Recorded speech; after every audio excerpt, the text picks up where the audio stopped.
Ngayon ay babahagi ko sa inyo kung paano namin sinimulan ang paggawa ng aming special pulburon na pangnegosyo o pang business. Para makuha ninyo ang tamang ingredients, nasa description box na po ang link ng aking mga nagawang pulburon na may dalawang flavor. Ito ay ang classic at ang cookies and cream.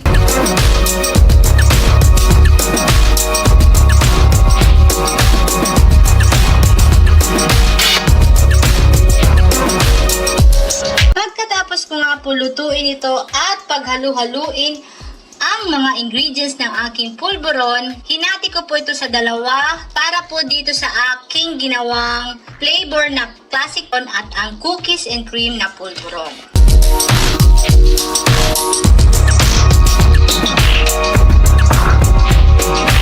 At ang kasunod po na ginawa ko ay ang paghuhulma. At naipakita ko na rin po dito ang paghuhulma ng aking produkto. Gumamit lang po ako ng medium size ng ating pulburon molder.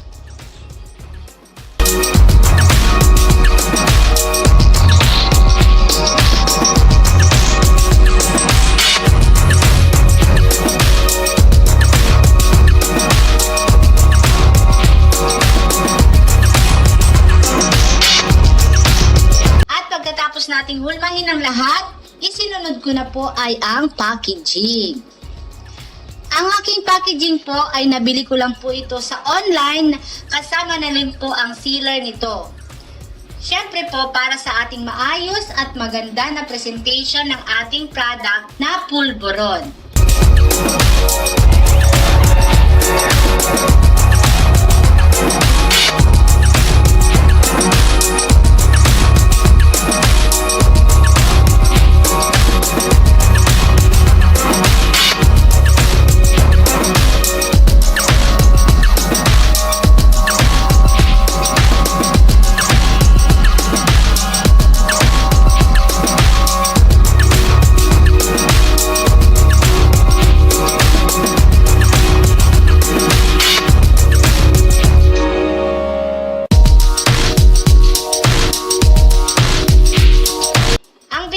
Pala dito ay per tab na may laman na 12 pieces, 99 pesos po ang pasa ko dito per tab. At kung dalawa naman ang kukunin nyo or bibilin nyo, ito ay binibigay namin ng 190 pesos bilang promo sa aking paninda na special pulburon. Sana po nakatulong po ang video ito sa inyo.